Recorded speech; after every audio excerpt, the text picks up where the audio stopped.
கர்த்தருடைய நாமத்திற்கு மகிமை உண்டாவதாக. இந்த நாளிலும் எல்லாருக்கும் உங்களுக்கு எனக்கு பிடித்தமான நம்ம விரும்புகிற ஒரு நல்ல வார்த்தையை கர்த்தர் கட்டளையிட்டு இருக்கிறார். நம்ம அக்கிரமத்தை எல்லாம் நீக்கிற கர்த்தர் நமக்கு 10 ஆசீர்வாதங்களை கொடுக்கிறார். உங்களுக்கும் எனக்கும் இன்னைக்கு நம்ம அக்கிரமத்தை மன்னித்து நம்முடைய அக்கிரமங்களை எல்லாம் நீக்கிற கர்த்தர் 10 விதமான ஆசீர்வாதத்தை கொடுக்கிறார்.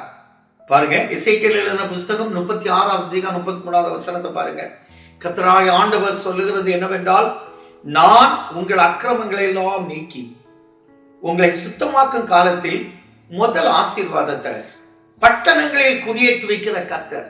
ஒன்னாதான் அக்கிரமத்தை மன்னித்த கர்த்தர் மன்னித்து முதல் ஆசீர்வாதம்.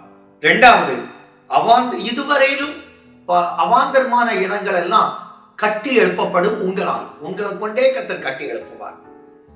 மூணாவது, பாழாக்கப்பட்ட இதுவரையிலும் மனுஷ போச்சல எல்லாம் இது உதவாத இடம், இது உதவாத இடம்.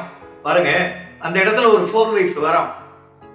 அப்போ இதுவரை 1000 ரூபாய்க்கு போகாத இடத்த 10 லட்சம் ரூபாய்க்கு மார்க்கெட் ஏறிடும். அப்படி அந்த இடத்தை கர்த்தர் உங்களுக்கு பாழாய் கிடந்த இடத்தை பயிர்நிலமாய் மாற்றுவார். விளைவை கொடுக்கிற இடமாய் மாற்றுகிற கர்த்தர். பாருங்க, 4, மூணாவது, பாழாய் கிடந்த தேசம் நீங்க இருக்கிற இடம், உங்களுடைய இடம் ஏதேன் தோட்டத்தை போல கர்த்தர் மாற்றுவார். 4, அவாந்தரமும் பாழுமாய் இருக்கிற இடம் பட்டணங்கள் எப்படி இருக்கோ அதே போல அரணிப்பான கட்டடத்துல உங்களை கொண்டு உயர்த்துகிற கர்த்தர். 5, பாருங்க, இது கர்த்தர் நிர்மூலமானதை கட்ட போகிறார். இதெல்லாம் இதுவரை வருடங்களாய் நாட்களாய் கட்டி சில கட்டடங்கள் கட்டி இடையில விட்டுருப்பீங்க, அல்லது உங்க பிள்ளையுடைய படிப்புல டிஸ்ட்ராக்ஷன்ஸ் இருக்கும், உங்க வேலையில டிஸ்ட்ராக்ஷன்ஸ் இருக்கும், அதெல்லாம் கட்டி எழுப்ப கட்டப்படும். பாருங்க, பாலானது பயிர்நிலமாக்குகிற கர்த்தர். இத சுத்தி இருக்கிற ஜனங்கள் இந்த 10 ஆசீர்வாதங்களை உங்களை கொடுக்கிறதுனால் சுத்தி இருக்கிற ஜனங்கள் மலைத்து போவாங்க. இதே அதிகாரத்தில் 36 சொல்லி, இதை சொன்னேன் கர்த்தராகிய நான் சொன்னேன் செய்வேன்.